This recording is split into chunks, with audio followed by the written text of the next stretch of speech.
Hello, gamers, and welcome back to the Thornier channel. Today, we're here doing a Star Wars movie tier list. I figured since this is my first tier list that I'm going to be doing, I figured I might as well start with something that I know a lot about, and I really enjoy Star Wars. So, we're gonna go ahead and do a Star Wars movie tier list on which movies I think are the best, which ones are alright, and which ones are the absolute worst. The worst of the worst. So we're gonna go ahead and do that. Like and comment down below if you want to see me do more stuff like this. Like maybe I'll do Star Wars shows next, or I'll move on and do some like Godzilla movies or other franchises and stuff. Yeah, so just leave a comment. I would love to know more. So, but without further ado, let's get into this. So this is how I'm going to break down each of these movies. I'm going to go ahead and talk about stuff that happens in the plot, what I like, what I didn't like, and then I will slap it up on top of the tier list. Well, not on top, but in the tier list. So, we're going to start with the very first one. And we're gonna go 4, 5, 6, 1, 2, 3, 7, 8, 9, and then the extra movies. So, let's start with 4, A New Hope. The very first Star Wars movie, the one with Luke, Obi-Wan Kenobi, and then Princess Leia and Han Solo. This movie is a goated movie. It was the start of everything. Okay, you get to learn about Luke Skywalker, and the Force is introduced. They talk about the Clone Wars. It's a very great setup for like basically the entire franchise. Honestly, is an S tier movie. It has to be. This isn't A New Hope is an S tier movie. It's goated. They blow up the first Death Star. Darth Vader is introduced, and the way they introduce Darth Vader on the ship is flawless. You instantly know that Darth Vader is the big bad of the series, and it's just fantastic overall.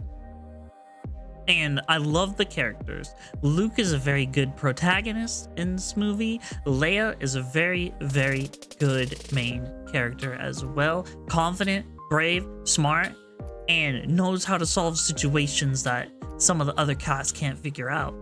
Obi-Wan Kenobi, the master in this movie, helps Luke find the Force and tells him about his father. The little seeds and sprinkling of what to come is in this movie. It is such a great setup. It's a very good setup. It's a very, very good setup. Han Solo and Chewie are very good main characters as well. They're fun and charismatic. Chewie is awesome in this movie, and Han is very charismatic.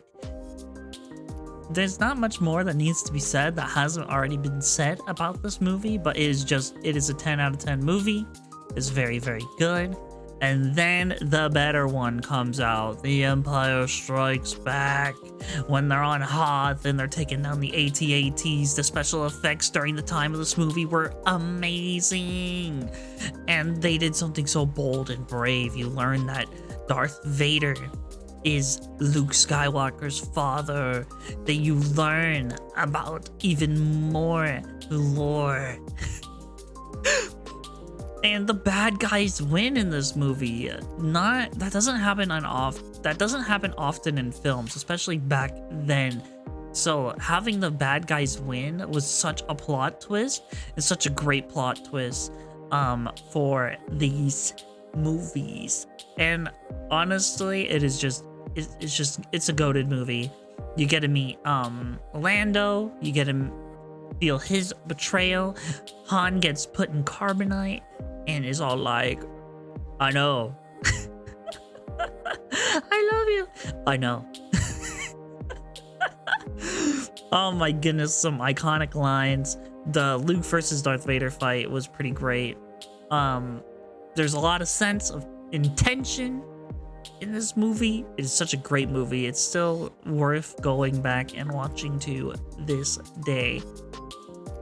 And then we get to Return of the Jedi, and I'm slapping that in A tier. Now the reason why is that the beginning of the plot is really confusing, and the rescue mission doesn't really make sense. So like usually like the first 15 to 20 minutes of this movie are kind of like okay, and then the action starts in the end of the first scene where they're on the ships and Luke is like taking out people and R2-D2 does the thing and shoots out the lightsaber and Luke catches it and they start going crazy. Han is still blind because he's recovering from carbonite sickness and he's like thrashing around, and then Boba Fett gets knocked into the Sarlacc pit, and that's pretty cool. Then Leia does something super badass and chokes out the Jabba the Hutt, and it was very epic. They did a very, very epic victory in that. And then the movie goes on. You could feel the dread and the terror of the Empire as their reign spreads throughout the galaxy. The tension between in the final act where they have to destroy the new Death Star before it rounds the corner and blows up the planet that they're on. It was Endor's a moon, right? Endor, moon. Before it blows up the moon that they're on. And they have to take out the shield, so it's a race against time. It's very intense. Luke gets captured and taken up to the Emperor, where he's like, strike me down. Do it, Luke. Do it, so I can become more powerful than you could possibly imagine. And Luke's all like, no, I'm not gonna do that. I'm not gonna strike you down. I'll never be like you. I'm like my dad, a Jedi. And Darth Vader's like, man, that's pretty cool. My son's pretty cool. Anyways, I gotta beat you up now. And then, they start fighting for a bit. And then the Emperor's like, and Luke's all like, you know what? I'll kill you now. And then Vader blocks Luke's attack. And then they start fighting again. And then Luke beats Vader. And then he has that iconic moment where he's like, nah, I'm a Jedi. And he tosses the lightsaber. And then the Emperor starts shocking him, and Vader's looking back and forth at his son. And it's a very intense scene. Like, honestly, the final act of Return of the Jedi redeems the whole movie. And then he picks him up, and he throws him down the reactor shaft to never be seen again. To never be seen again. To never be seen again. Vader destroyed Palpatine. He did it. Palpatine was never seen again after this. Never, ever, ever again. Palpatine was defeated. The Sith were destroyed. Okay? Alright, awesome. Now that we got that out of the way. Yeah, so it's an A tier movie. I think what really brings that movie down from out of S tier is just the first act. Because it's just confusing. It's like, okay, whatever. Alright. Then we got The Phantom Menace. The first movie. I'm putting it in A tier because I'm kind of biased towards this movie because I really, really like Qui-Gon. Qui-Gon is probably one of my favorite protagonists of the Star Wars movies, even though, he gets kind of like stabbed. And honestly, I'm not gonna rant about that stuff, the Disney stuff. I'm not gonna rant about it yet. Well, if I get to the second tier list about the TV shows, I will have my rant then. But for now, let's talk about the movie. So, this movie starts in space. They are going out, and all of a sudden, they need repairs on their ship, and they discover Jar Jar Binks and the Separatists are going to attack Naboo, and they're like, man, we gotta figure something out. So then they start going around, they travel a little bit, they end up on Tatooine. Jar Jar kind of messes things up and brings the movie down, I hear, but I don't know. Jar Jar's kind of funny, but also kind of not, kind of getting annoying, but that's okay. So that's what really brings this movie down. Is apparently just Jar Jar. Jar Jar's okay. He's not the best, but he's not the worst. It does get a little bit of annoying, but it's whatever. After that, they're like, this is pod racing, and they find Anakin, the most hopeful boy, the bright chosen one, the savior of the universe. And he's all like, hey, you need that part? Bet on me in a pod race. I got you. And then they start racing, and they're like, and he's like, ah. You can have the boy. And Qui-Gon's like, Yes, we will take him. Thank you. And then they fly off, and before they can escape, Darth Maul pops out of nowhere, and he's like, "Ah, I will stab you." And he's like, "Obi-Wan, start the ship." And then he jumps on, and they barely escape. And then he makes it to the Jedi Council, and he's like, "I believe I've encountered a vergence in the Force. I will train the boy." And they're like, "You will not train the boy." And the council's all like, "Nah, we don't want you to train him. He's too old." And then Qui-Gon's like, "I will take him. It'll be fine." And then they're like, "Now I have to go back to Naboo." And they go back to Naboo, and other stuff happens in between. But that stuff's just like, it's okay. This is a lot of talking. It's a good dialogue. And then they go back to Tatooine. And then they're like, "Anakin, stay here." And then Darth Maul pops out. And then Anakin's all like, "This is pod racing. Spinning's a cool trick." Blows up a thing. Blows up a droid factory station. All the droids shut down. Darth Maul and Obi-Wan and Qui-Gon are fighting, and they're going. And then Qui-Gon gets stabbed. And nobody survives a stab in the chest. Nobody's gonna survive a stab in the chest in Star Wars because it's a lightsaber.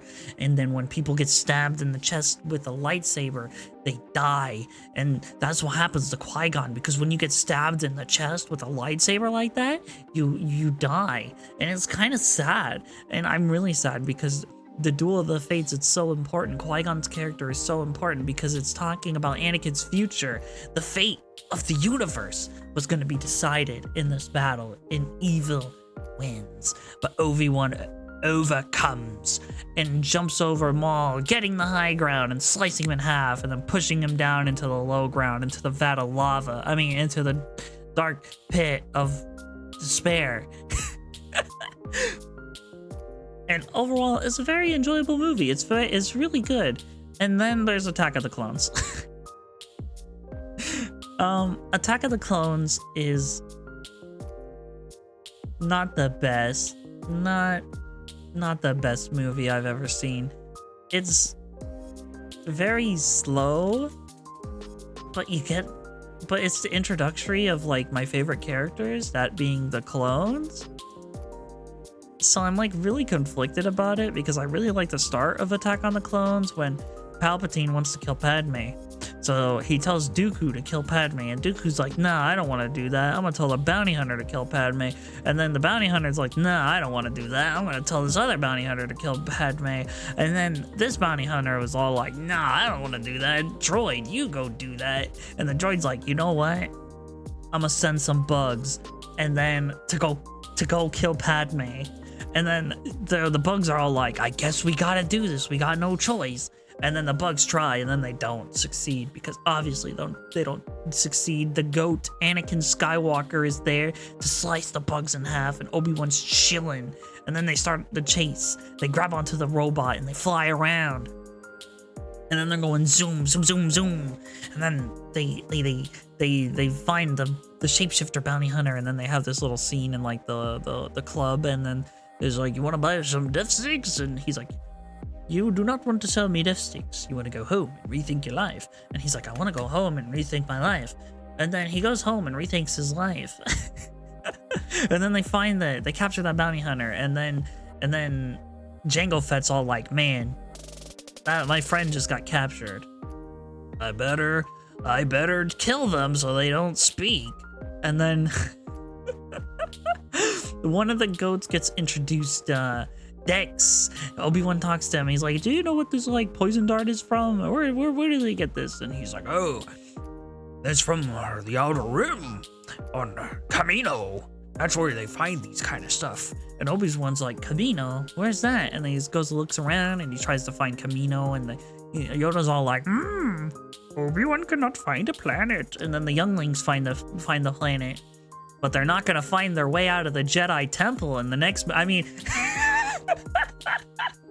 It's fine. But the younglings, they help find the planet.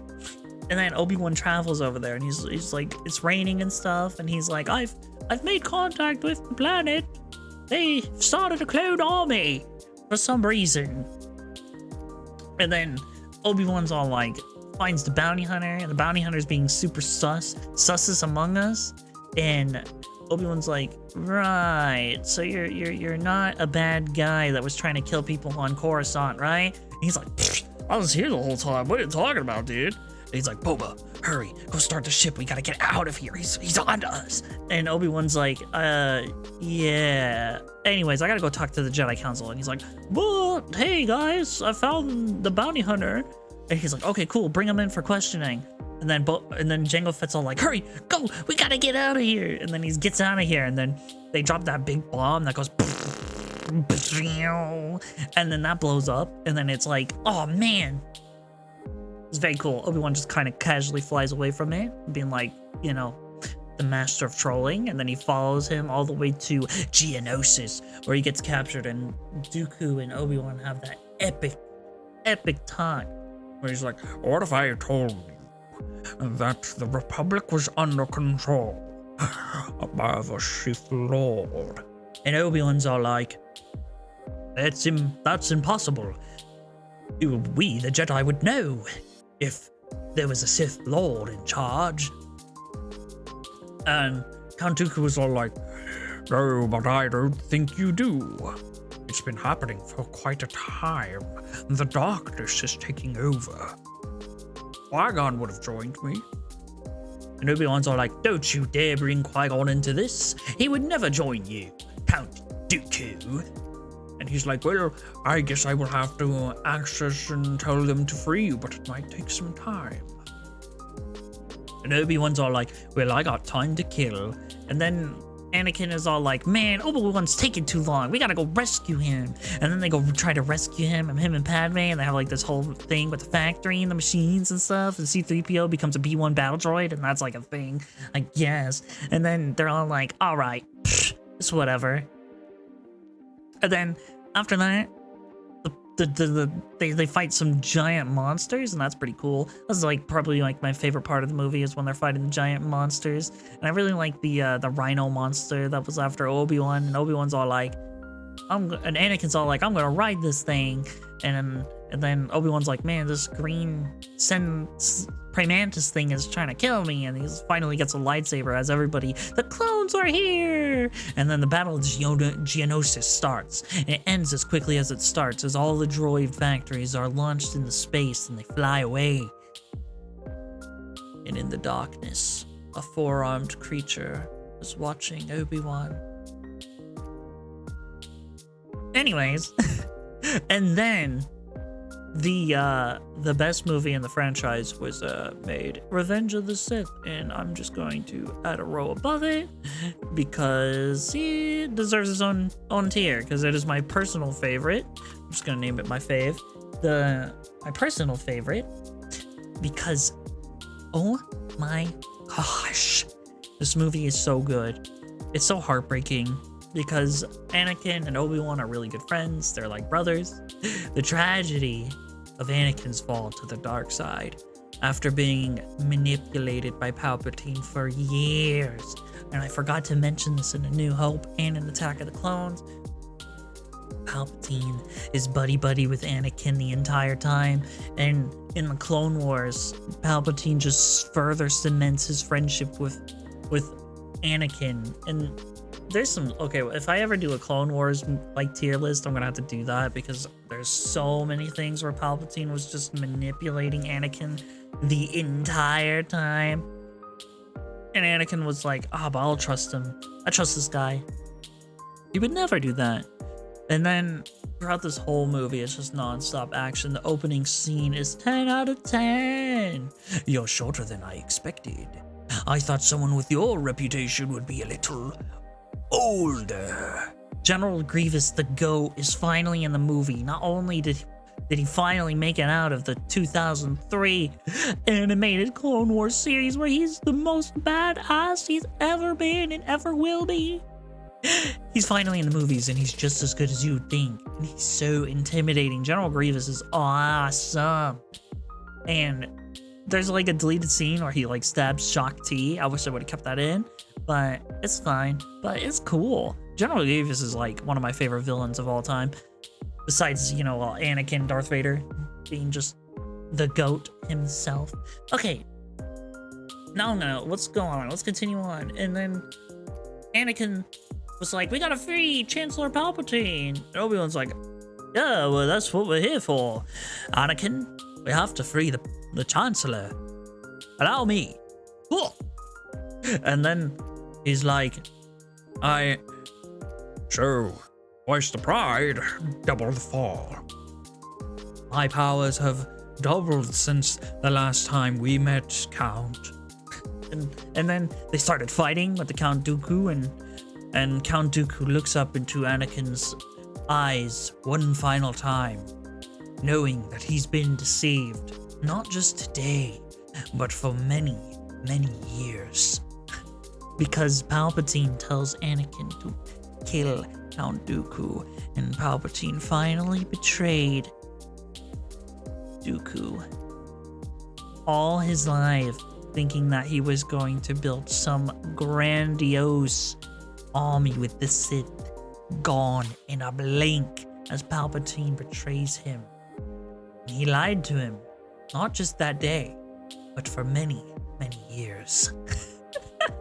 The novelization of Revenge of the Sith is so good. And if you have time, go definitely listen or read the Revenge of the Sith novel. It is so good. It is like a 20 out of 10 novel. Okay? But no, Revenge of the Sith is the greatest Star Wars movie ever. Alright? The greatest one. Okay? I don't care about the drawbacks of this movie. The dialogue with Anakin. You know, it's whatever. I think it's great. I think Anakin's dialogue in this movie was way better than the rest of these movies. But okay, now we're gonna go on to the juice and meat, where Obi-Wan was like, all like, have patience, Anakin. You're on the council, but you're not granted the rank of master. But in time, you will become a master.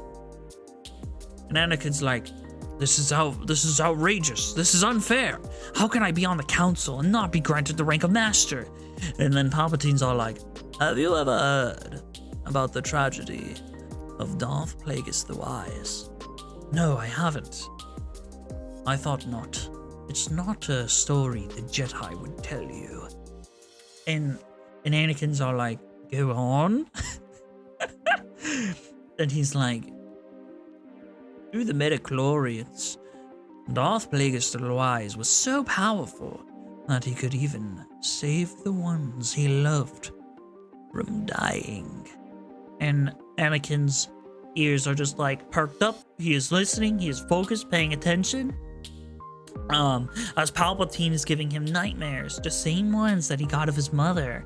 He's getting them of Padme, seeing the future. And Anakin goes to Yoda and he's like, I don't sleep that well anymore. I keep having these visions. And Yoda's all like, you need to learn to let go. Let go. Do not fear of losing stuff. It's whatever. And Anakin's all like, but I can't just do that. You don't understand. And Yoda's all like, well, gonna have to learn, punk. And then Anakin and Obi-Wan are like, the last time they see each other as friends. Goodbye, old friend.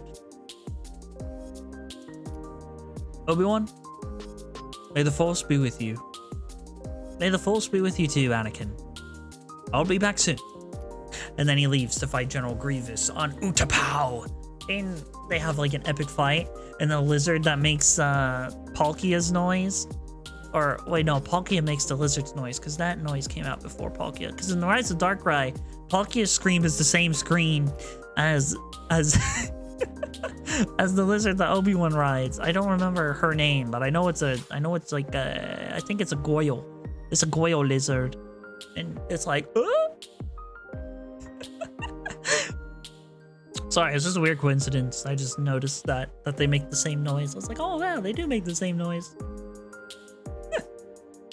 Anyways, continuing on, Obi-Wan absolutely wrecks General Grievous, low difficulty, besides the time when he tried to kick a metal being and he's like, ah! my shins, and and yeah, it's just not a good start. Well, towards the end, and then he tries to rip his chest cage open, and instead of like Grievous like punching him or something, he kind of just lets Obi-Wan get away with it, and Obi-Wan's like, so uncivilized, bang bang bang bang bang, and then Grievous is like blows up, and then Order 66 happens. But just that. Meanwhile, back on Coruscant, I believe Palpatine is the Sith Lord. Palpatine is a Sith Lord? You have gained my trust. We will handle this. Stay here. And then Anakin waits around as Mace Windu rounds up the squad, the boys, Kit Fisto, and the rest of the boys. And then they you are under arrest. So it's treason then.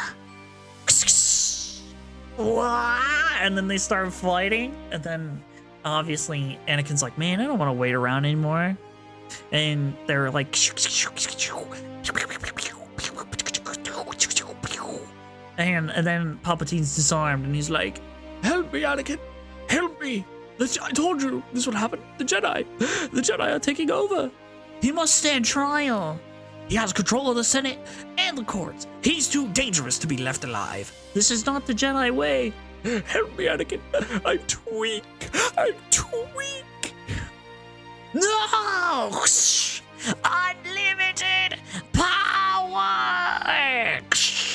And then Mace Windu flies out of a window gracefully. I think he survived, but we never know. We never see Mace Windu again after that, but I think he survived. Anyways, after that, Palpatine's all like, good, Anakin, good. I will do what you ask. Rise, Lord Vader. Commander Cody, the time has come. Execute Order 66. It'll be done, my lord. And then it's just like the score, the music, everything tragic as all these Jedi just start getting massacred. Especially the one worried about the joint attack on the Wookiees. Yoda beheads a couple guys, regroups with Obi-Wan, and they're all like, we have to end the Sith. And then they're like, Obi-Wan's like, let me check the recordings. Only pain will you find.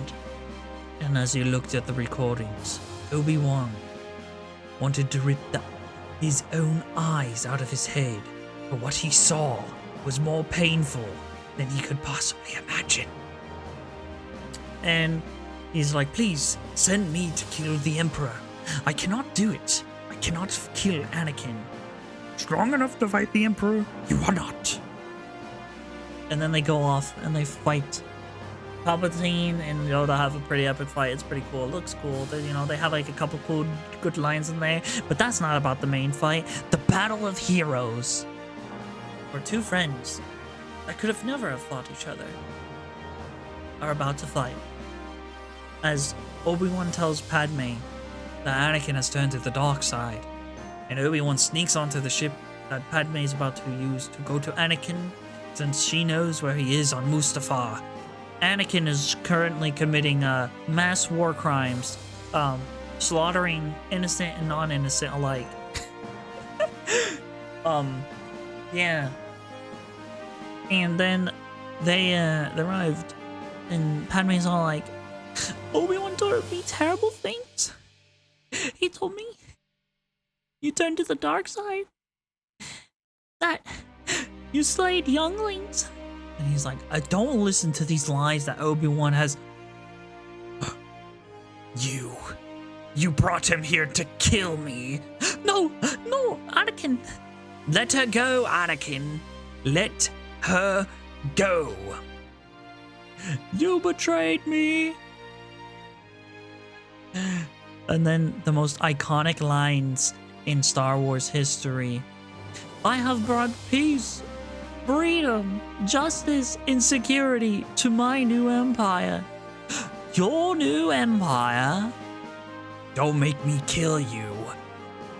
Anakin, my allegiance is to the Republic, to democracy. If you're not with me, then you're my enemy. I will do what I must. You will try. And then the most epic score starts playing as they fight, and then it cuts back between Yoda and Anakin, and they're all fighting. They're all fighting. It's beautiful. And Yoda loses. Obi-Wan loses. Not in the sense that he's lost the battle, but in the sense that he lost his brother, the person he loved more than anyone, the person that he raised as like his own son, his brother, had turned to the dark side and chose to do evil things because it was a choice. Because behind it all, it was just him. It was Anakin Skywalker. He chose it. He did it. And as Anakin is burning and Obi-Wan is telling him that he loved him, Anakin's only thought is to scream out that he hated him as the dark side fully consumes Anakin Skywalker, his eyes burning yellow. As it's nothing, as it seems to be nothing left, but deep down, Anakin is filled with nothing but regret for what he's done, and he'll never forgive himself for the rest of his life. Padme passes away, and it's a sad ending. Everyone lost that movie. The only person that won was Palpatine, as the Republic falls and the Empire rises. And it's so sad. It is the greatest movie. It's one of the greatest movies of all time about how democracy falls and evil rises. Okay, cool. Now that we're done with that, Rogue One Rogue One's like a A-tier movie. Rogue One's all right. Jyn Erso's all like, "Hey, we gotta get the plans of the Death Star. My dad made those plans." And everybody was all like, cool, I guess we're gonna go do that. And they're all like, all right, let's do this. And then, you know, they get the plans of Death Star, and then all of them die. It's pretty sad, kind of. And then, yeah, I mean, it's all right. This is a pretty good movie. It's an A tier. Then the Solo movie, it's like a B tier. It's not too bad, you know. Solo's like, they have a little, like, very clunky dialogue in this movie too. Who are you? Han. Han what?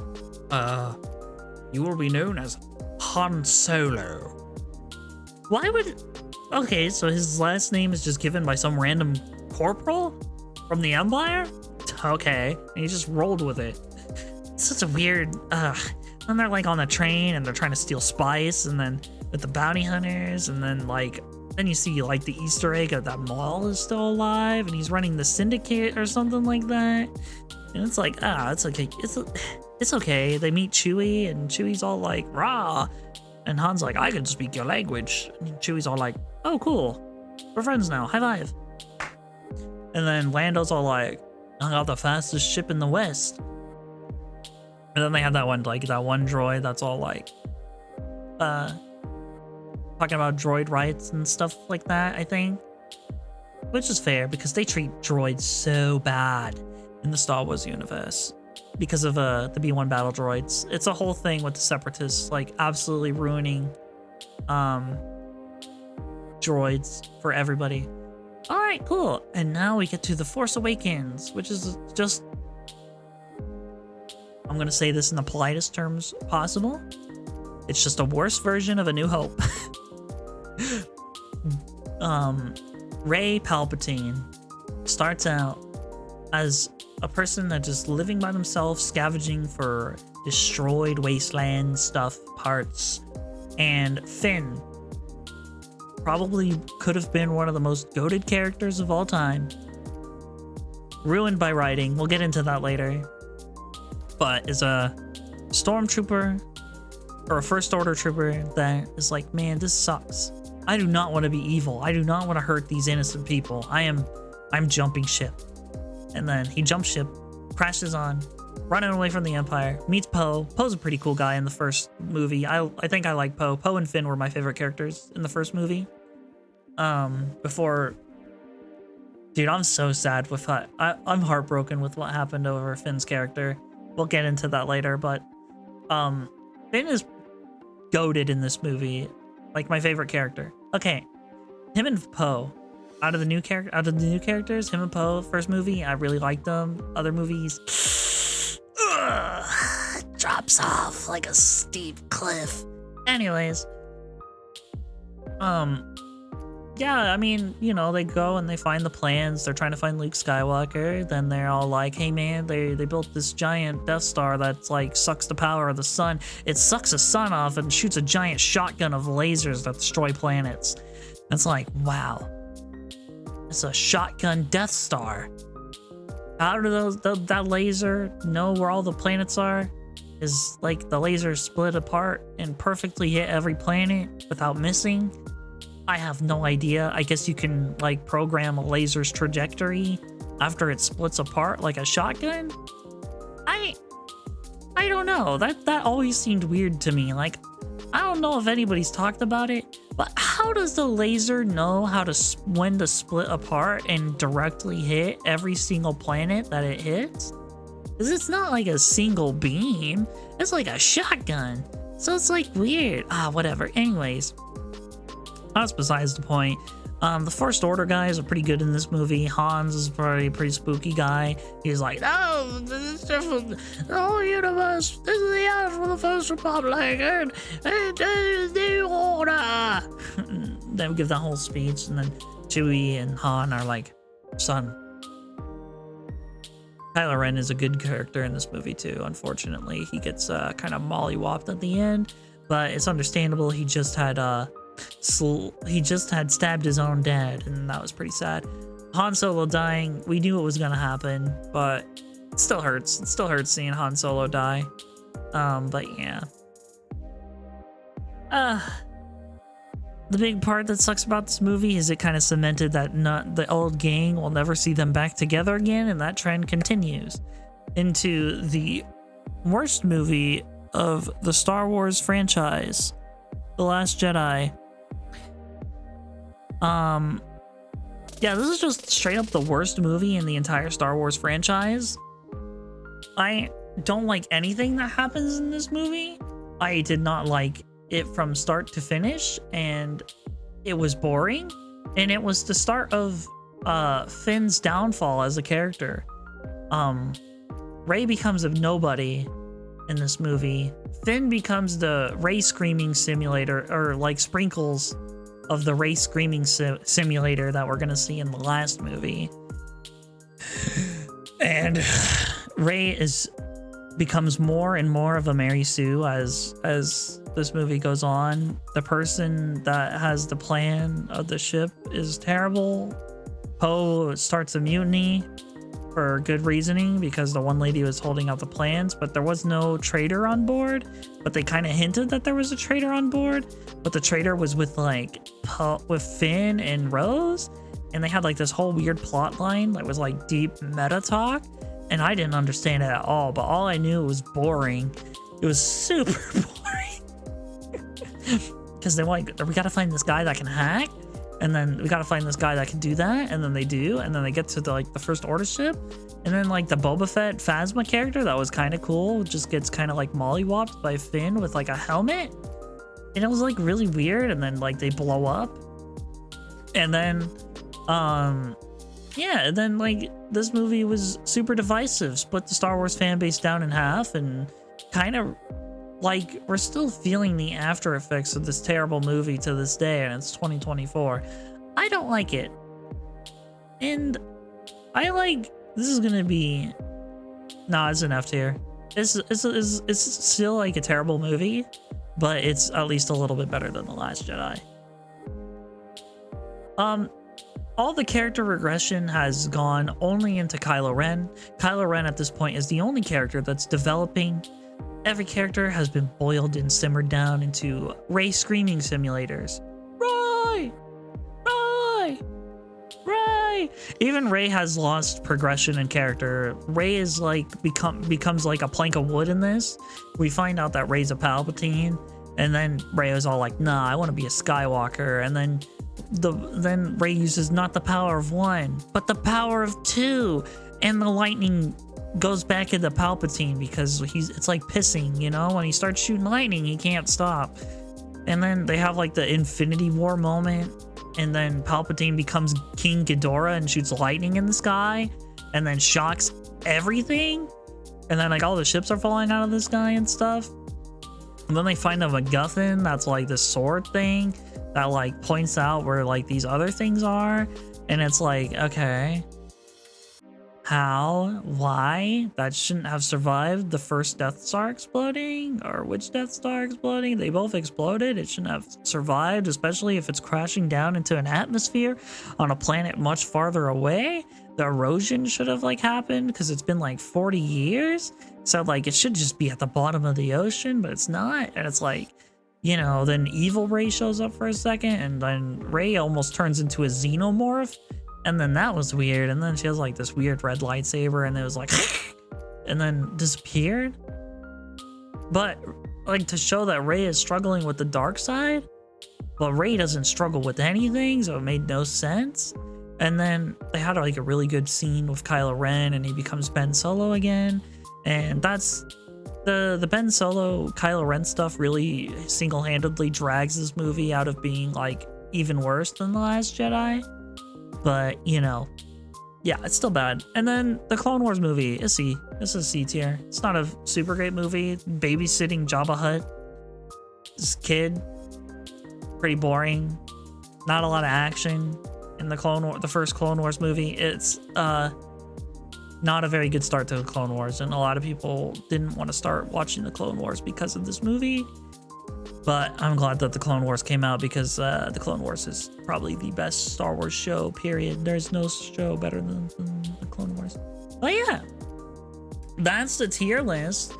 Let's not look at F tier anymore. Here we go. These are the only tiers that matter, right? You know? Anyways, if you liked watching and listening to me ramble about Star Wars, make sure to like and subscribe. That's the end of the tier list. If you want me to talk about more stuff or tier listing some other things, just leave a comment and a like down below. This was really fun. I enjoyed doing this. So, until we meet again, peace out, fish trouts. Bye-bye! Come on!